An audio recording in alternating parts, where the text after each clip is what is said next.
제가 요나 2장을 설교할 때 요나를 닮은 동화 주인공이 있다고 했었죠. 누구라고 했죠? 피노키오.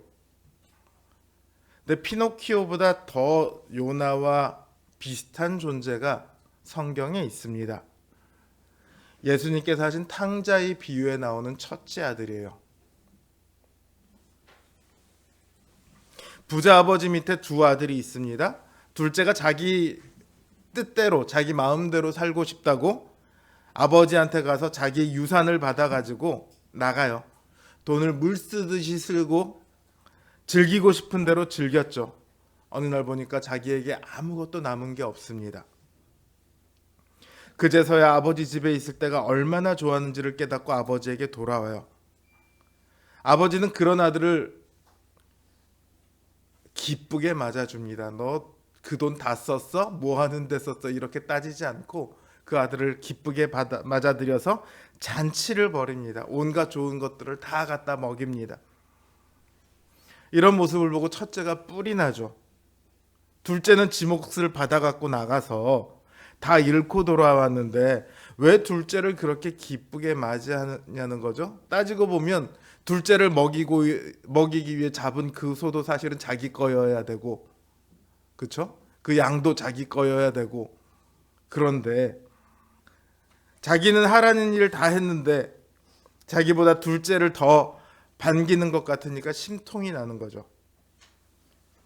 이 아들은 잃었던 아들을 다시 찾은 그 아버지의 마음을 몰라요. 그래서 이 아들 역시 탕자다. 우리는 그렇게 말을 합니다. 예수님은 이 첫 번째 아들을 예수님 당대의 유대인들의 비유에서 말씀하셨습니다.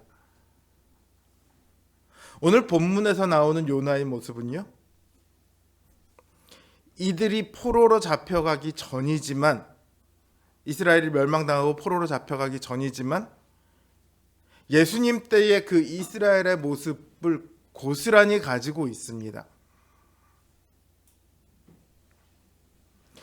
예수님 때 이스라엘의 모습을 미리 보여주는 것과 다름이 없어요. 그래서 예언서인 거죠.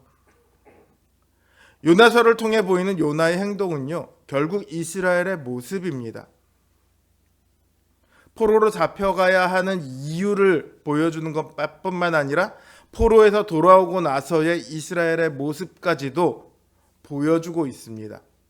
그러니까 요나서는 요나처럼 행동하는 이스라엘을 향한 하나님의 말씀이죠. 동시에 언제든 그 모습은 우리의 모습이 될 수도 있습니다. 이들이 이렇게 행하는 것은 하나님의 마음을 알지 못하기 때문입니다. 동시에 오늘 우리 역시 하나님의 마음을 알지 못하면 언제든지 요나와 같이, 탕자와 같이, 예수님 때의 유대인들과 같이 될 수 있음을 우리는 알아야 합니다. 오늘 이 말씀을 통해 우리가 하나님의 마음을 더 알기를 원합니다.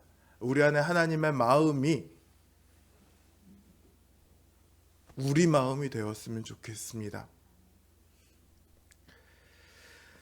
니느웨 사람들이 요나가 곧 멸망할 것이라고 외쳤더니 바로 회개를 해버렸죠. 성경대로라면 말 못하는 육축까지 거기 다 동참을 했어요. 금식한데 다 동참했어요. 막말로 하자면 개나 소나 다 회개를 한 거예요. 니느웨에서는. 근데 하나님이 떡하니 그 회개를 받으셨어요. 그리고 니느웨를 멸망시키지 않으셨어요. 요나는 그게 마음에 안 듭니다. 그래서 오늘 본문을 어떻게 시작하죠? 성내서 하나님한테 기도합니다. 매우 싫어하고 성내며 하나님한테 기도합니다. 싫어하고 성내는 거하고 기도하는 거하고 합쳐져 있어요. 합쳐지기 참 힘든 단어들인데 이게 합쳐져 있습니다. 요나가 왜 화가 났냐면, 거 보세요. 하나님, 내가 이럴 것 같아서 내가 니느웨로 안 간다고 했던 거예요. 그래서 내가 다시스로 도망간 거예요. 근데 하나님은 하나님의 계획을 바꾸지도 않았으면서 왜 나를 다시 이곳으로 보냈습니까? 나는 이게 싫어서 도망갔는데 그렇게 싫어하는 나를 왜 다시 여기다 잡아다 놔서 여기다가 나더러 회개의 말씀을 선포하라고 하셨습니까? 그러고 하나님한테 화를 내고 있죠. 그러면서 차라리 나를 죽이세요. 나는 이 꼴 못 보겠습니다. 하나님한테 따지는 수준이요, 성경을 통틀어서 거의 최고 수준이죠. 성경 어디에도 이렇게 하나님한테 따지는 사람은 없어요. 게다가 요나는 선지자잖아요. 선지자는 하나님의 말씀을 전하는 사람인데 그 선지자가 하나님의 말씀을 두고 정작 하나님한테 대들고 있습니다. 요나는 왜 이렇게 분노했을까요? 사실 요나서 본문에는 그 분노의 이유가 명확하게 나오지가 않아요. 잘 이해가 되지 않아요. 뭐 한 번쯤 화는 낼 수 있다고 쳐요. 한 번쯤 아니 난 그거 싫어하고 도망갈 수 있다고 쳐요. 우리도 하나님 시키는 명령 싫어도 도망가고 싶을 때 종종 있잖아요. 그러니까 언제든지 이해가 가는데 요나는 그러다가 죽을 뻔했잖아요. 물고기 뱃속에 갇혀서 하나님한테 그렇게 기도해서 구원을 얻어놓고 또 이럽니다. 시간이나 많이 지났으면 몰라요. 물고기 뱃속에서 나오고 한참의 시간이 지났으면 뭐 그럴 수도 있겠다, 그 은혜가 좀 희미해졌나 보다 이러겠지만요, 그게 아니거든요. 바로예요.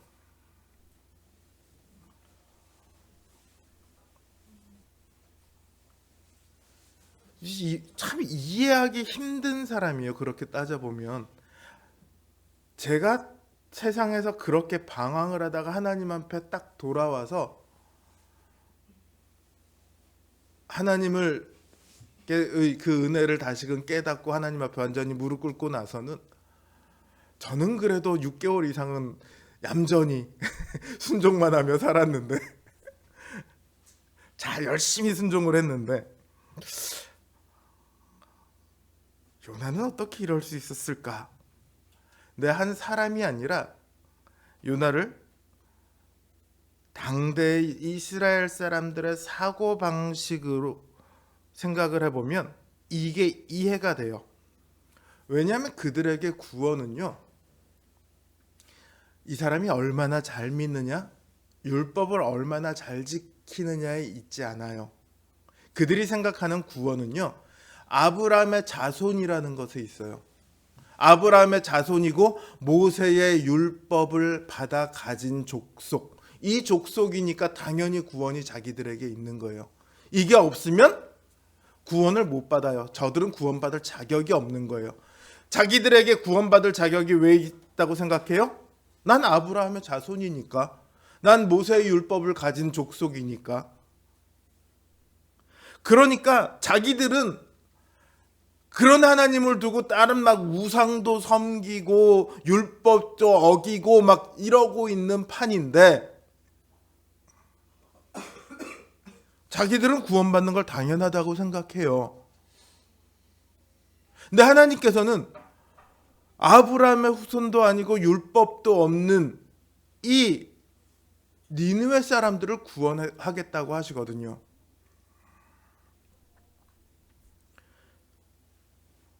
이건 말이 안 되는 거예요. 구원은 우리들만 받아야 돼요. 아브라함 후손인 우리들만 받아야 돼요. 다른 사람들은 구원받으면 안 되는 거예요. 제가 왜 우리 가문 사람도 아닌데 제가 왜 저걸 받아? 마치 요즘은 그 개념이 별로 없는데 종중이라는 거 아세요? 자기 종친회에 가면 종친회 모임을 이제 종중이라고 하는데 거기 땅을 가지고 있어요. 선산도 가지고 있고 토지도 갖고 있어서 그 토지에서 나오는 수익을 가지고 종친회 일에 사용을 합니다. 근데 거기서 나오는 돈은 누구에게 돌아가야 돼요? 그 종친회 사람들만 쓸 수 있어야 돼요. 근데 예를 들어 제가 한양조씨인데 한양조씨 종친회의 돈을 가지고 권씨 일가를 위해서 썼다. 그러면 어떻게 돼요? 그렇죠. 권씨 입장에서는 잘한 거지만 조씨 입장에서는 횡령이죠. 횡령 배임이죠. 그러니까 이건 있을 수 없는 일인 거예요. 이방인에게 구원이 있을 수 없다라고 여기는 거예요. 근데 하나님께서는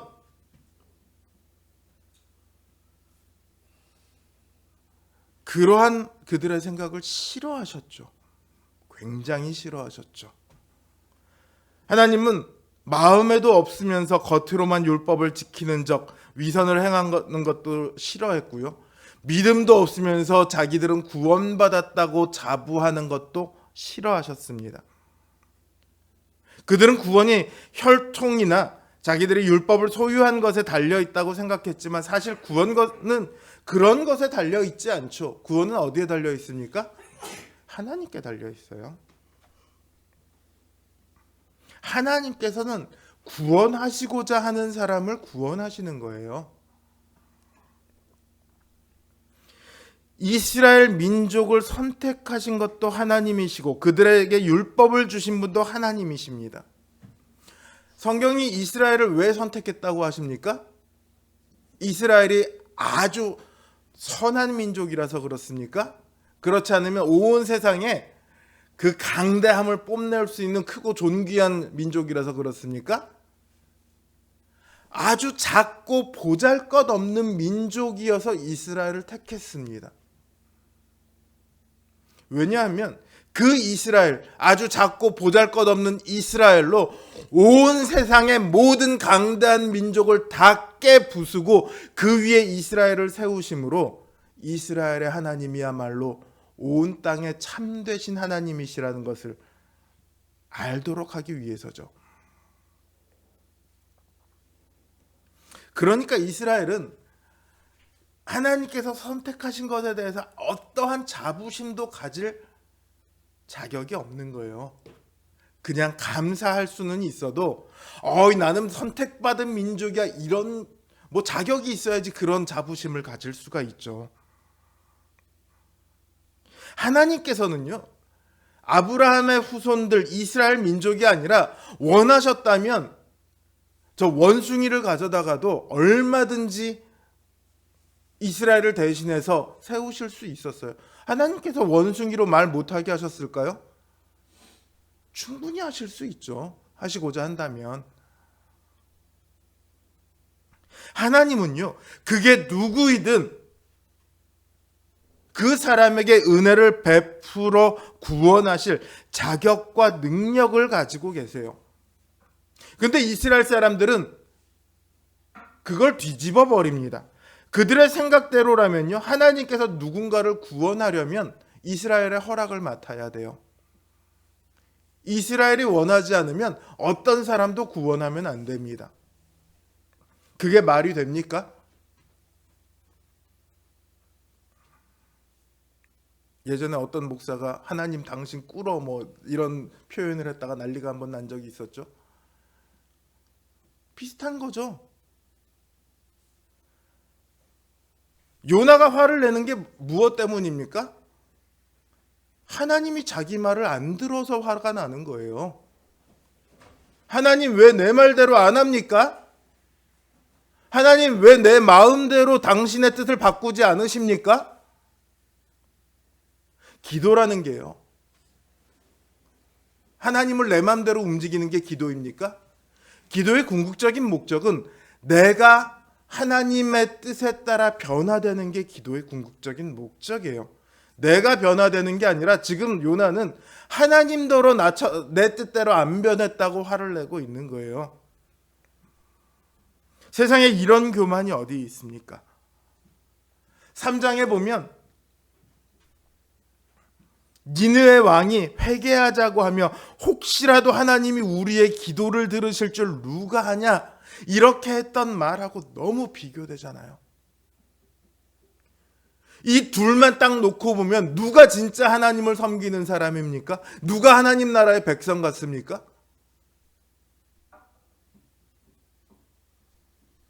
오히려 이방 사람인 니느웨의 왕은 하나님을 생각하고 하나님의 뜻을 존중하지만 요나와 이스라엘은 자신들의 생각이 하나님보다 앞서갑니다.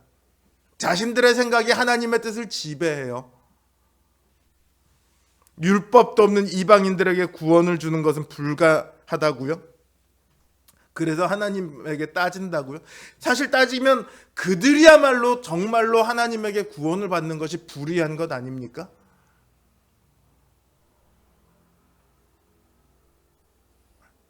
근데 이게 오늘날 우리들에게도 있어요.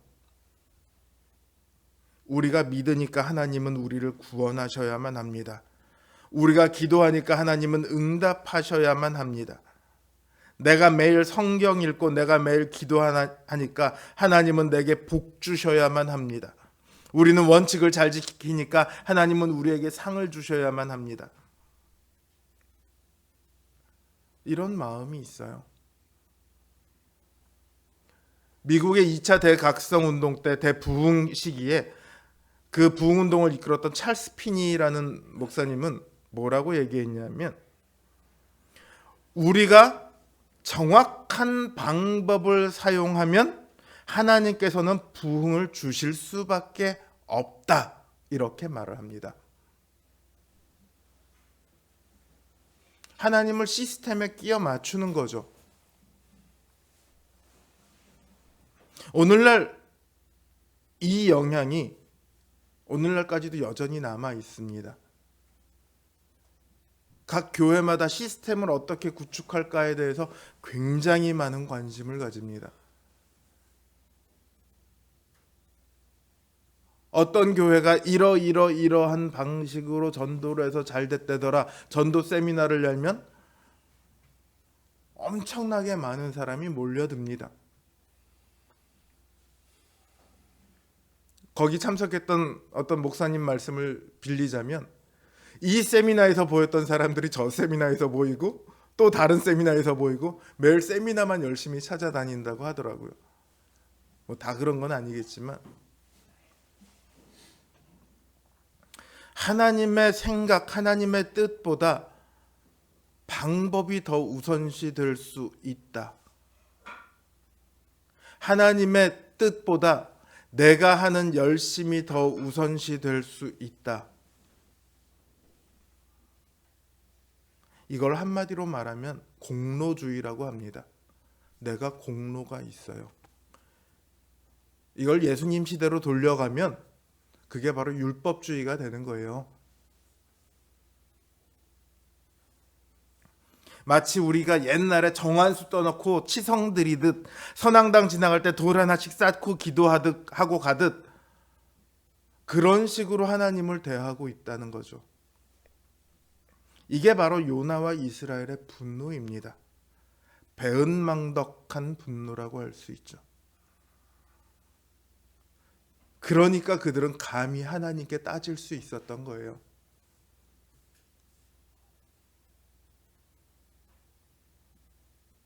요나가 그렇게 따지고는 니느웨 동편에다가 천막을 칩니다. 그러면서 나는 이 성이 망하는 것을 보고야 말겠어. 하나님이 내 뜻을 따르는지 안 따르는지 내가 지켜보겠습니다. 그러고 거기다 천막을 치고 죽치고 앉았어요.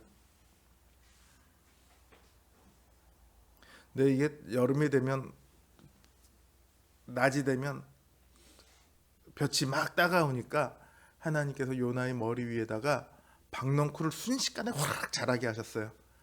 그래서 거기 금방 그늘이 들었습니다.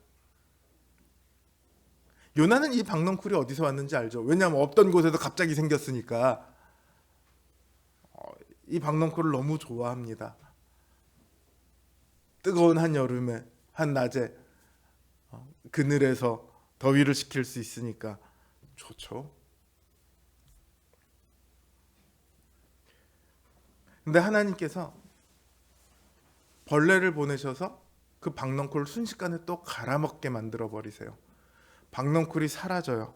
그러니까 요나가 또 화를 냅니다. 아니, 줬다 뺏는 게 어디 있습니까? 치사하게? 차라리 나를 죽이세요. 뭐만 하면 죽이래요.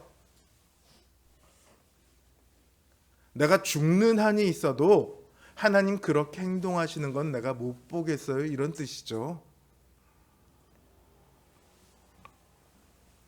요나가 아꼈던 박넝쿨은 하나님께서 그냥 요나에게 주셨어요. 왜 주셨습니까? 본문에 보면 그가 떼약볕에 있을 것을 생각해서 괴로움을 면하게 하기 위해 주셨다고 그렇게 되어 있습니다. 그러나 그 이유만은 아니죠. 그 다음의 이유가 보다 더 근원적인 이유가 있어요. 그게 뭐냐면 이 박넝쿨을 통해서 요나를 설득하시고자 하는 거예요. 요나에게 하나님의 마음이 어떠한가를 보여주시고자 하십니다.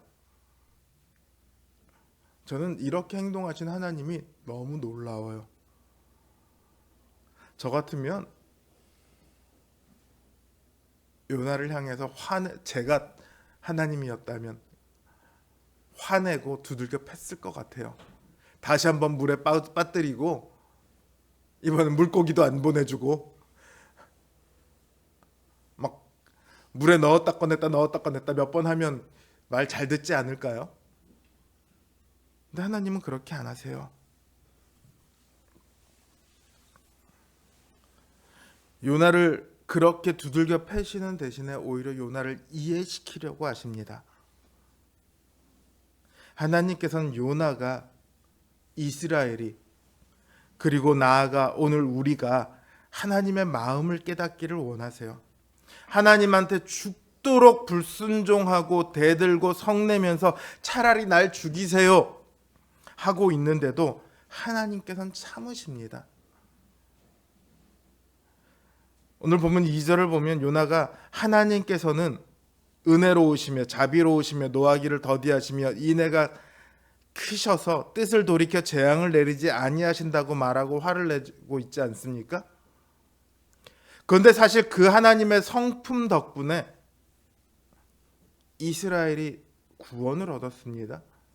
숱한 범죄와 반역에도 여전히 하나님의 백성이라는 말을 들을 수 있었습니다.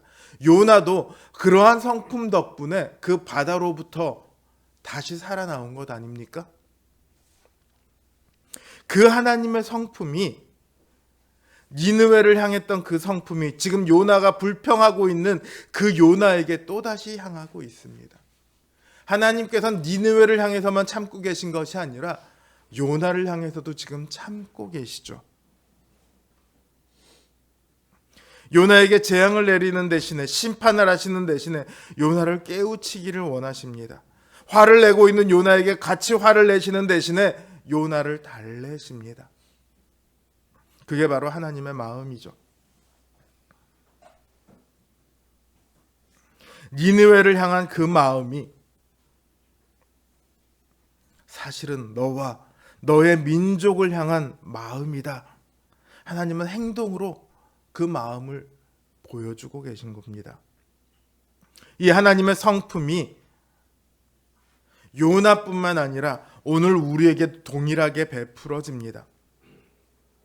하나님께서 만약 우리의 행위를 보고 우리가 행동하는 걸 보고 우리가 하나님께 대하는 걸 보고 그때 즉각적으로 반응하셨다면 어떻게 되었을까요? 일단 저는 이 자리에 없겠죠. 제일 먼저 그거 하나는 제가 제일 확신할 수 있는데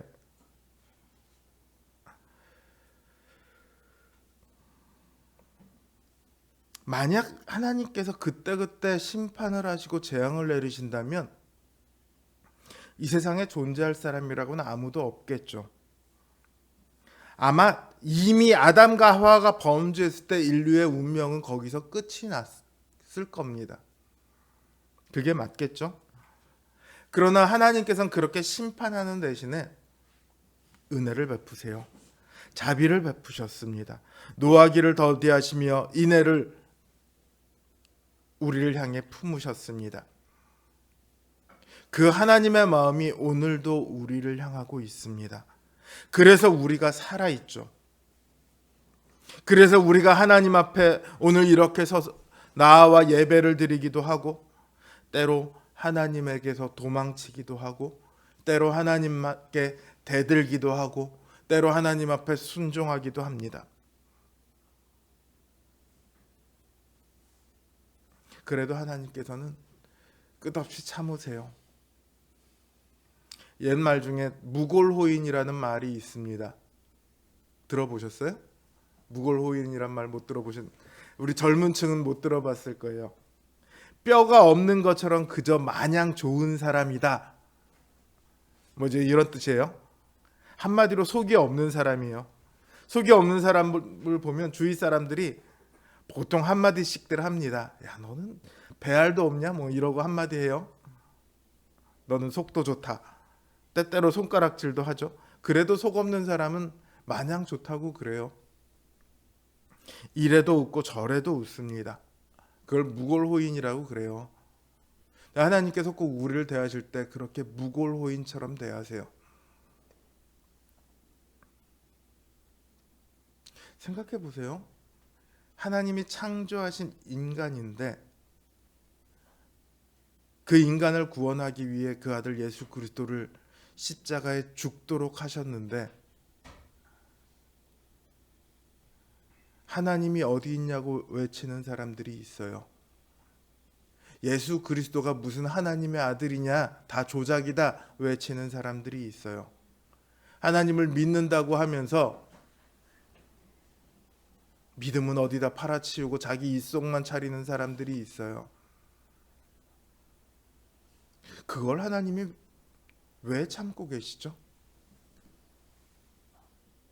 그들은 이야기합니다. 봐라, 하나님은 없는 거야. 내가 이렇게 말하는데도 하나님은 아무 일 안 하시잖아. 하나님은 없는 거야.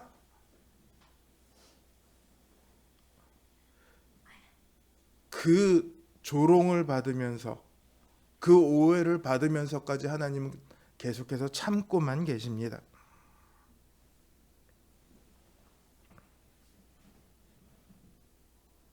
지금 당장 요나도 난 하나님 이해 못하겠어요 하고 있지 않습니까?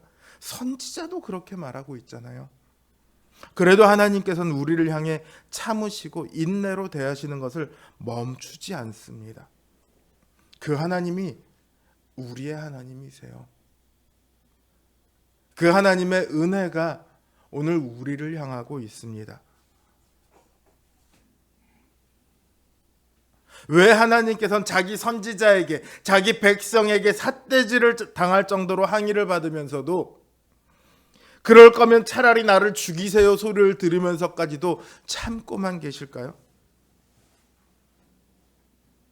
10절 11절을 보면 요나가 보잘것없는 박넝쿨, 자기가 심지도 않은 것, 물 줘서 기르지도 않은 그것조차도 아끼는데 하나님께서 사람이 12만이요 육축도 많이 있는데 아끼는 것이 당연하지 않냐고 말씀을 하세요.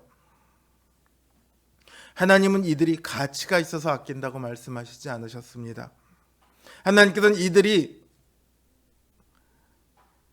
무언가 내가 아낄 만한 것이 있어서 아낀다고 말씀하지 않았습니다. 박넝쿨은 요나에게 가치가 있었어요. 그늘을 가려주고니까 자기에게 유익했죠. 그런데 거기에 반해서 니느웨 사람들은 어디에도 소용되지 않습니다. 그저 이들이 좌우를 분변치 못하기 때문에 하나님께서는 이들을 아낀다고 말씀하십니다. 이들이 불쌍하기 때문에 이들을 아끼시는 거예요. 이들이 은혜를 받을 만해서가 아니라 은혜를 받지 못하면 죽을 것이 뻔하기 때문에 이들을 아끼십니다. 이들이 못나서, 이들이 멍청해서, 이들이 약해서 이들에게 은혜를 베푸세요. 이 하나님의 마음은 예수 그리스도에게서 가장 빛나게 나타납니다. 예수님의 주위에는 항상 누가 있었습니까? 죄인들과 세리들과 창녀와 병자들이 있었습니다. 예수님은 나는 건강한 자들을 찾으러 온 게 아니라 아픈 자를 찾으러 왔다. 그렇게 말씀하셨죠. 자기에게 유익이 되는 사람을 아끼는 것은 세상 사람 누구든지 합니다. 그러나 예수님께서는 예수님께 유익하기 때문이 아니라 그저 불쌍하기 때문에 자신의 생명까지 내놓으셨어요. 이 은혜 앞에서 누가 자신을 자랑할 수 있을까요? 누가 하나님의 마음에 대고 삿대질을 할 수 있을까요? 하나님의 마음을 모르면 하나님을 안다고 말할 수 없습니다.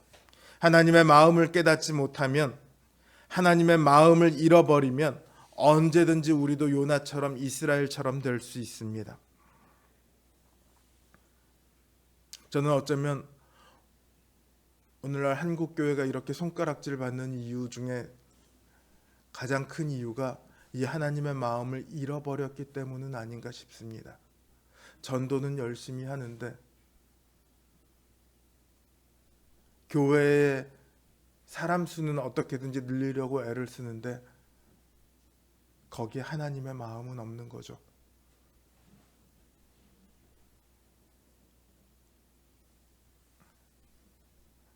하나님께서 내게 베푸시는 은혜, 그 이상으로 하나님께서는 다른 사람에게도 베푸세요. 내가 지은 죄는 다 용서해 주기를 원하면서 다른 사람들이 지은 잘못은 용서하지 못한다면 그거야말로 하나님의 마음을 모르는 사람 아니겠습니까? 기독교인들이 가장 잘하는 말이 뭐죠? 기도하면서 제일 잘하는 기도가 뭐죠? 하나님, 제가 이러이러한 죄를 지었습니다. 용서해 주세요. 이 기도를 제일 잘합니다. 제일 하기 힘들어하는 게 뭔지 아세요? 내 주변 사람을 용서하는 걸 제일 힘들어합니다.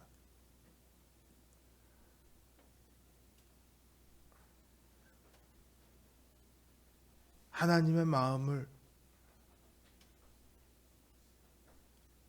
우리 안에 전혀 갖고 있지 않아서 그런 거죠. 하나님께서 오늘도 우리를 자비와 인내로 대하십니다. 어떠한 이유 때문이 아닙니다. 그저 하나님께서 그걸 원하셨기 때문이죠. 이 하나님의 마음이 오늘 우리에게 있기를 원합니다. 우리가 우리의 마음을 세우는 것이 아니라 오직 이 하나님의 마음을 품게 될 때 우리를 위해 이 땅에 오신 예수 그리스도의 사랑이 우리를 통해 우리 교회 안에 그리고 세상에 비로소 증거될 것입니다. 하나님의 마음을 간직하여 그리스도의 마음을 전하는 우리 성도님들 되시기를 주님의 이름으로 기원합니다.